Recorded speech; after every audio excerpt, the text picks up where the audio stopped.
Hello everyone, आप सभी का स्वागत है हमारे YouTube channel history with Sunil Kumar में। तो अब तक हमने जहांगीर पर बात की है। हमने 2-3 वीडियो में जहांगीर पर ही बनाई है, जिसमें जहांगीर का राजनीतिक जीवन, फिर उसका धार्मिक जीवन, इन्हीं सब पर लगभग हमने बात कर ली थी। जहांगीर के विषय में जो बचा है वह उसकी चित्रकला है, और जहांगीर की जो चित्रकला है उससे बहुत क्वेश्चन पूछे जाते हैं, तो इसके हम आने वाली वीडियो में देखेंगे। तो आज हम शुरू कर रहे हैं शाहजहाँ। तो 1627 में जहांगीर की मृत्यु के बाद उसका सबसे योग्य पुत्र शाहजहाँ गद्दी पर बैठता है। तो आज हम शाहजहाँ शुरू कर रहे हैं। तो आज की वीडियो में सबसे पहले हम देखेंगे कि शाहजहाँ किन परिस्थितियों में गद्दी पर बैठा, उसमें क्या घटनाएं थीं जो परीक्षाओं में पूछी जा सकती हैं या पहले पूछी गई हैं। फिर शाहजहाँ का प्रारंभिक जीवन, और फिर शाहजहाँ के शासनकाल में हुए विद्रोह थे, जैसे खाने जहाँ लोदी का विद्रोह है। फिर पुर्तगालियों से शाहजहाँ के संबंध हैं। फिर उसके बाद जुझार सिंह बुंदेला का विद्रोह। तो ये सब घटनाएं आज की वीडियो में हम देखने वाले हैं। तो सबसे पहले हम शुरू करते हैं जहांगीर की मृत्यु के बाद की घटनाओं से, कि 1627 में जब कश्मीर में जहांगीर की मृत्यु हुई तब उसके बाद क्या हुआ। तो यहाँ से शुरू करते हैं। तो कश्मीर में एक अभियान से लौटते वक्त कश्मीर में ही भीमवार नामक एक जगह पर जहांगीर की मृत्यु हो गई। तो 1627 में भीमवार में कश्मीर में ही जहांगीर की मृत्यु हो गई। अब जहांगीर की मृत्यु से संबंधित एक क्वेश्चन जो बहुत पूछा जाता है या बहुत परीक्षाओं में आया है, हमेशा पूछा जाता रहता है कि कौन सा मुग़ल बादशाह था जिसके जो मकबरा है वह भारत में नहीं है। तो यह जानते रहें कि वह जहांगीर ही है जिसका मकबरा भारत में नहीं है। उसे उसकी मृत्यु के बाद कश्मीर में जब उसकी मृत्यु हुई तो उसे लाहौर ले जाया गया, और लाहौर में ही शहादरा में रावी नदी के किनारे उसका मकबरा बनवाया गया, जहां उसकी यह पसंद पहले से ही थी कि उसे लाहौर में वहीं दफनाया जाए। तो जहांगीर को लाहौर में रावी नदी तट पर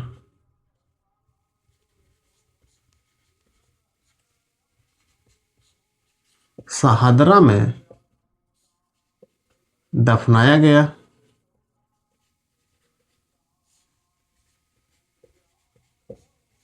तो शहादरा में, या फिर शहादरा भी पूछा जाता है, या फिर लाहौर, तो जहांगीर ही है जिसका मकबरा भारत में नहीं है।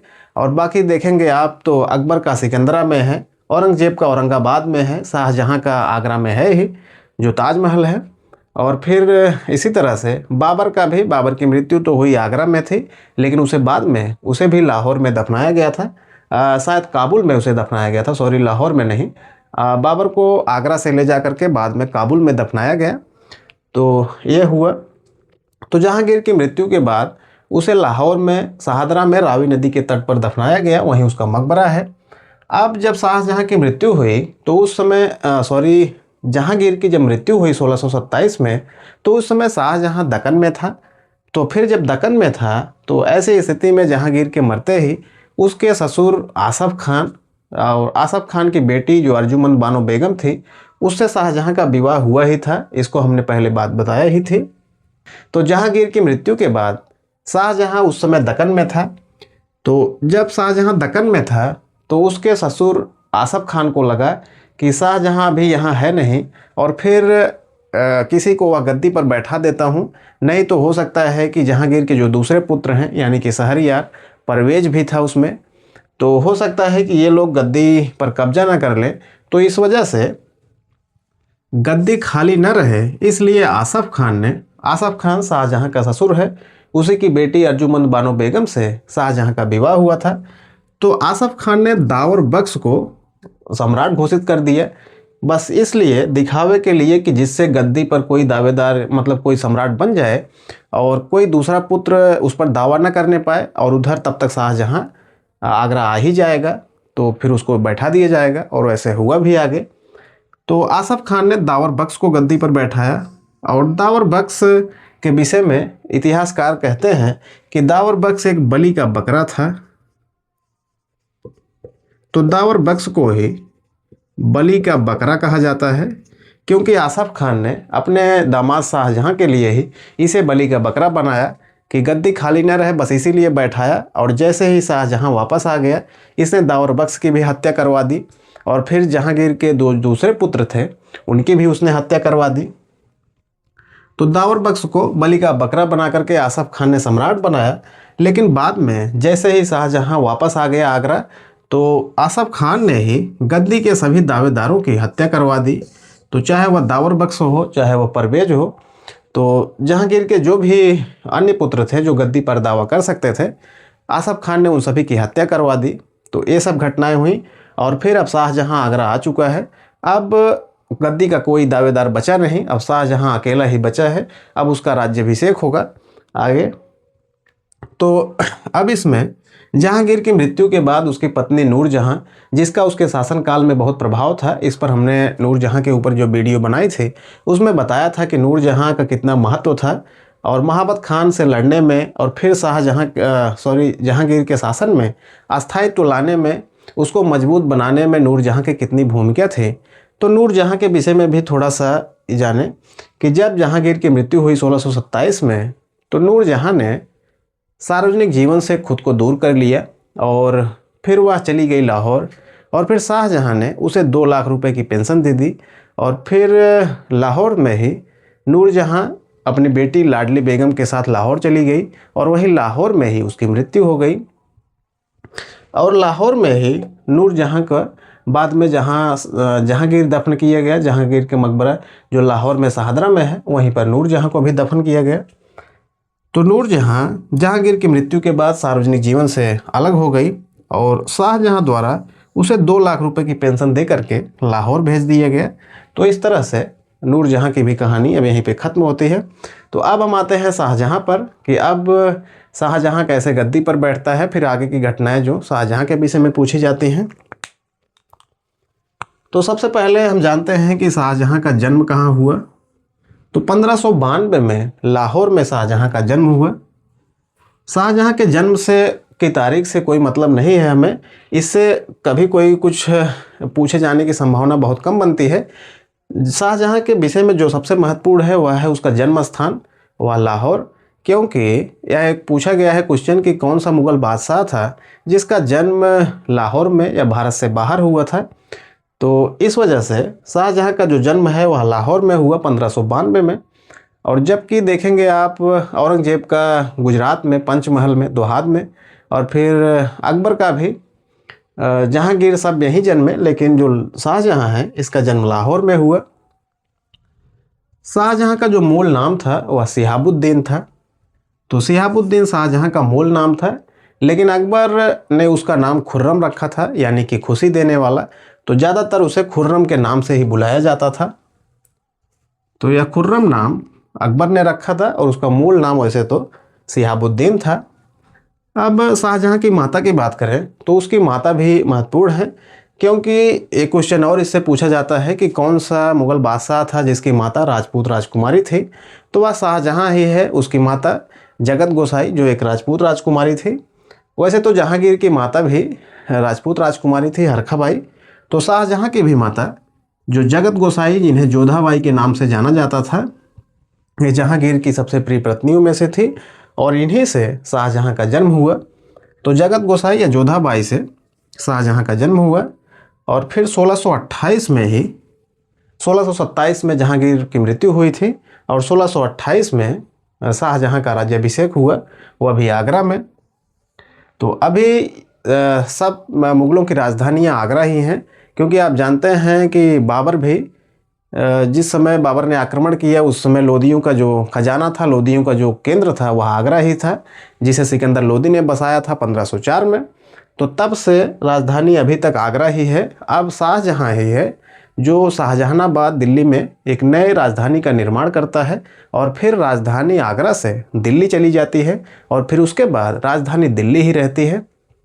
तो ये सब घटनाएं होंगी। बाकी अभी तक जो राजधानी मुग़लों की है वह आगरा ही है। तो आगे अब हम देखते हैं कि शाहजहां के शासनकाल में जो कुछ विद्रोह हुए थे महत्वपूर्ण, जो पूछा जाता है उसके विषय में।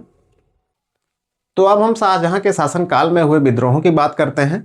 तो उसके शासनकाल में जो सबसे पहला विद्रोह हुआ था वह खाने जहां लोदी का विद्रोह था।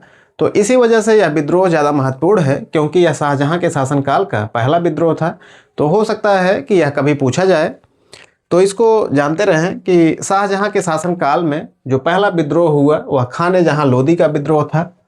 और खाने जहां लोदी का एक उपनाम भी है, वह है पीरू खान। तो पीरू खान जो है या खाने जहां लोदी का उपनाम है। तो 1628 और 31 में खाने जहां लोदी का विद्रोह हुआ। यह शाहजहां के समय का पहला विद्रोह है। तो पहला विद्रोह होने के नाते यह महत्वपूर्ण हो जाता है। और इसी विद्रोह के समय एक महत्वपूर्ण घटना घटती है मराठों के विषय में, मुगलों के साथ। यह बहुत पूछा जाता है और यह बहुत ज़रूरी भी है जानना कि इसी विद्रोह के समय खाने जहां लोदी ने जब विद्रोह किया तो शाहजहां ने अपनी सेना में सबसे पहले मराठों को भर्ती किया। तो इस वजह से एक क्वेश्चन ऐसे पहले पूछा गया है कि कौन से मुगल बादशाह ने सबसे पहले मराठों को अपनी सेना में भर्ती किया, तो वह शाहजहां ही था। और इसी खाने जहां लोदी के विद्रोह से घबरा करके खाने जहां लोदी ने अफगानों के साथ मिल करके एक मजबूत संगठन बना लिया था और शाहजहां को काफ़ी लंबे समय तक कड़ी टक्कर दे रहा था। तो शाहजहां ने अपनी सेना को मजबूती को बनाए रखने के लिए सबसे पहले मराठों को इसी समय अपनी सेना में भर्ती किए। तो इस वजह से यह बहुत महत्वपूर्ण हो जाता है कि शाहजहां ने सर्वप्रथम अपनी सेना में मराठों को भर्ती किया। और मराठों के साथ मुगलों के संबंधों पर बहुत क्वेश्चन आते हैं। तो एक क्वेश्चन ऐसे भी है कि किस मुगल बादशाह ने मराठों को सबसे पहले अपने अमीर वर्ग में शामिल किया था, तो वह जहांगीर था। इससे पहले जहांगीर ने शाह जो शिवाजी के पिता हैं शाहजी भोंसले, उनको अपने मुगल राज दरबार में अमीर का पद दिया था, उन्हें अमीरों की सूची में शामिल किया था। लेकिन फिर बाद में संबंध खराब हो गए। तो शाहजहां ने सबसे पहले अब मराठों को अपनी सेना में भी वह भर्ती कर लेता है। तो यह तो बहुत महत्वपूर्ण है इसको जानना कि शाहजहां ने मराठों को सबसे पहले अपनी सेना में भर्ती किया। और दूसरा यह भी कि जहांगीर ने मराठों को अमीर वर्ग में शामिल किया था। तो सबसे पहले जहांगीर ही है जिसने मराठों से संबंध बनाए, अपने अमीर वर्ग में शामिल किया और बाद में शाहजहां ने उन्हें अपनी सेना में शामिल किया। लेकिन शाहजहां के समय ही मराठों ने अपना प्रताप समझ लिया था। और क्वेश्चन भी यह पूछा गया है कि किसके शासनकाल में मराठों ने अपना प्रताप समझ लिया था, तो वह शाहजहां ही है। जब मराठे मुगल सेना में शामिल हो गए और लड़े बीजापुर के शक्तियों से, तो मराठे दोनों तरफ बीजापुर की सेना में भी मराठे शामिल थे। और शाहजहां के समय भी वह मुगलों की तरफ से जब लड़े तो मराठों ने अपना प्रताप समझ लिया और वह जान गए कि अब खुद से वह अपने साम्राज्य के लिए लड़ सकते हैं। और फिर इसके बाद हुआ भी आगे वही। तो यह महत्वपूर्ण यह भी है कि शाहजहां के समय मराठों ने अपना प्रताप समझ लिया था। यह ऐसे भी क्वेश्चन पूछा गया है। तो अब आगे देखें कि शाहजहां के समय का जो अगला विद्रोह है वह जुझार सिंह बुंदेला का विद्रोह है। और जुझार सिंह बुंदेला ओरछा के राजा जो वीर सिंह बुंदेला थे, उनकी मृत्यु के बाद उनका यह उत्तराधिकारी था और उनके बाद यह गद्दी पर बैठता है। तो जुझार सिंह बुंदेला का जो विद्रोह है यह इसलिए महत्वपूर्ण है क्योंकि इससे एक बार यह पूछा गया है कि जुझार सिंह बुंदेला के विद्रोह को दबाने के लिए किसे भेजा गया था, तो वो औरंगजेब था। इस वजह से तो औरंगजेब के नेतृत्व में एक सेना भेज करके जुझार सिंह बुंदेला के विद्रोह को दबा दिया गया। तो इस वजह से यह महत्वपूर्ण हो जाता है। यह जानते रहें कि शाहजहां ने औरंगजेब को जुझार सिंह बुंदेला के विद्रोह को दबाने के लिए भेजा था और ऐसे ही पूछा गया है।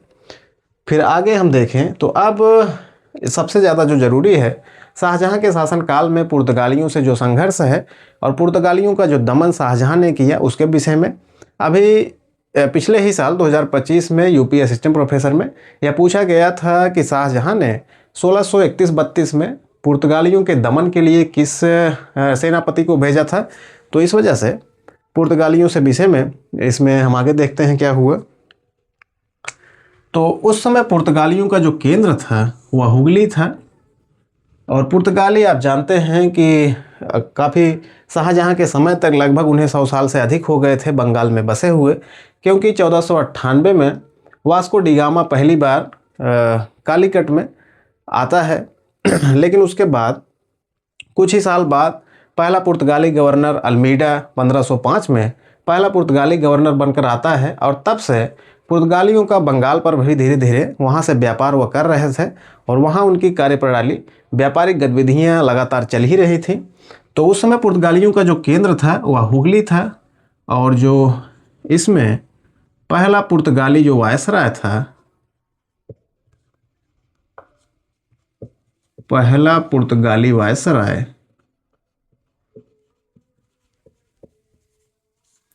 अल्मीडा था।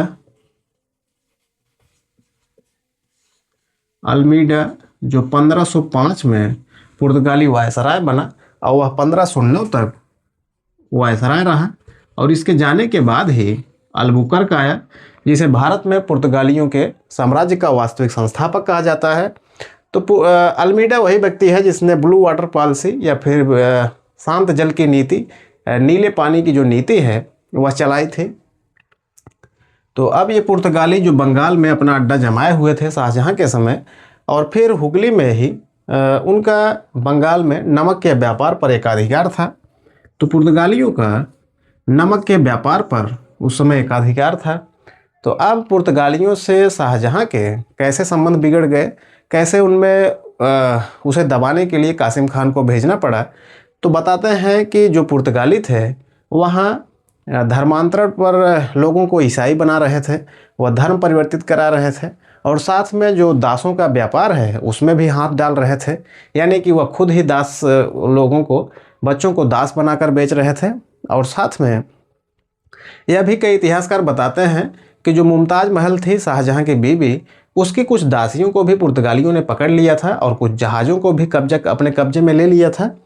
तो फिर इसी तरह से और पुर्तगाली बंगाल की खाड़ी में समुद्री डाका डाल रहे थे। तो इस वजह से शाहजहां को मजबूर होना पड़ा।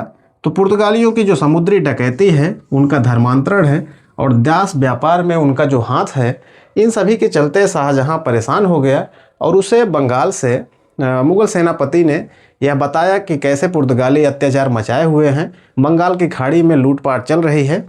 तब आखिरकार शाहजहां ने कासिम खान को भेजा। तो कासिम खान जो सेनापति है, यह सबसे ज़्यादा ज़रूरी है जानना कि पुर्तगालियों का दमन जो 1631 और 32 में किया गया, 1631 और 32 में, वह कासिम खान के नेतृत्व में ही है।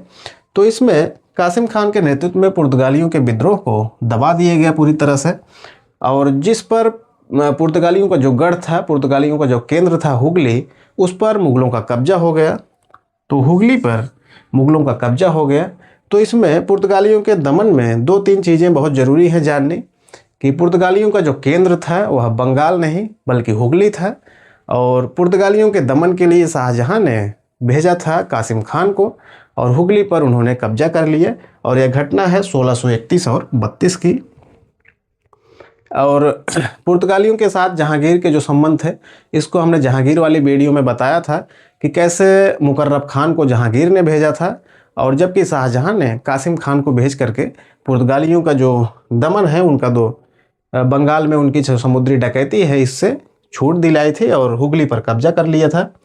तो ये तो थे शाहजहां के शासनकाल में उसके कुछ विद्रोह। तो अभी अब शाहजहां के विषय में दक्कन की जो नीति है, यानी कि अहमदनगर, गोलकुंडा और बीजापुर के साथ शाहजहां के जो संबंध हैं, ये बचता है। और फिर इसके बाद शाहजहां का बचेगा बल्ख अभियान, फिर कांधार अभियान।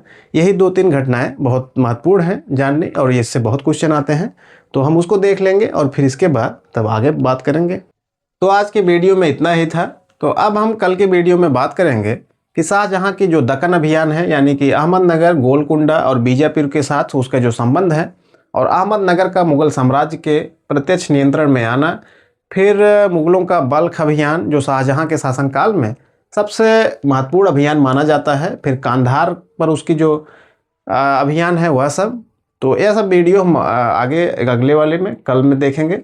इन सभी को एक में ही मैं कर देता इसमें, लेकिन वीडियो बहुत लंबी हो जाती है, और लंबी वीडियो हो जाने से उसको अपलोड करने में समस्या होती है क्योंकि उसकी साइज़ बहुत बढ़ जाती है। तो इस वजह से मुझको इसको वीडियो को छोटा ही रखना पड़ता है। तो आज की वीडियो में यही सब था। तो उम्मीद करता हूँ कि वीडियो आपको पसंद आया होगा, और वीडियो अगर अच्छा लगा तो चैनल को सब्सक्राइब कर लें और वीडियो को लाइक कर दें और लोगों के साथ इसको शेयर करें। तो मिलते हैं अगली वीडियो में, तब तक के लिए धन्यवाद।